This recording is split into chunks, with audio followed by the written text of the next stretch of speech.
thanks for joining us. We're here in the Wind Technology studio, and we want to thank our media sponsor, Royal Credit Union.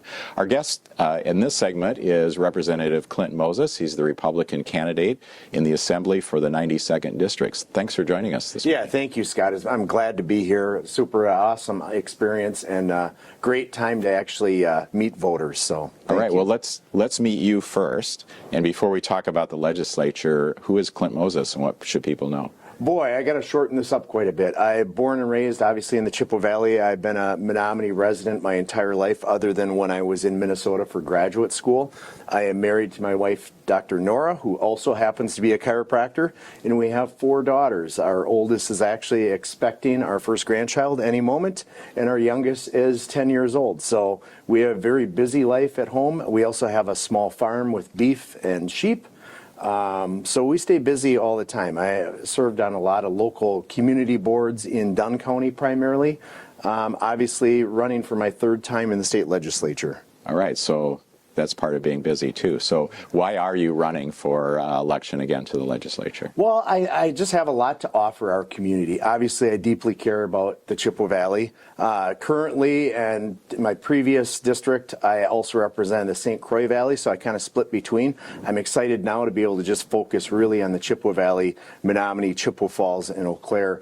Obviously, I'm a guy that's interested in healthcare policy. Being a professional, basically my entire professional career, I've been a chiropractor. So I've dealt with, obviously, treating patients, dealing with the administrative side of things, dealing with insurance companies and contracts that come along with that. And what better time to have a guy leading our state health committee, our state health, aging, and long-term care committee than someone who has lived in the healthcare realm their entire professional career. So a lot of my goals and a lot of what I've worked on this past session has been related to healthcare. Well, let's look ahead then. If the voters decide to return you to the legislature, what specific issues do you think you'll be working on in the new session come January? And we are already working on this. Is part of the challenge too with the election cycle. Is obviously we're in full campaign mode, but right now myself and my staff are working on bills for next session. One of the big areas is reforming PBMs. So for those of you that don't know what PBMs are, pharmacy benefit managers. Kind of the middleman when it comes to your prescription drugs. We're also looking at TPAs. I'm using all these acronyms related to health insurance, but we're looking at third-party administrators as well and seeing where we can make things more efficient and streamlined.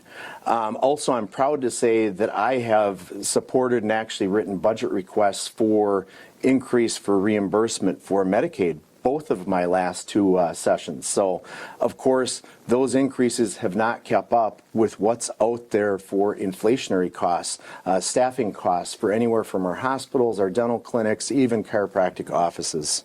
So another thing to think about in terms of the effect of government on business, what is your perspective on the role of state government in having a strong economy in our area? Yeah, and thank you for that question, Scott, because it can have an absolutely huge role. I'm proud to say one of the things we accomplished this past session was the personal property tax for small businesses, medium businesses, large businesses.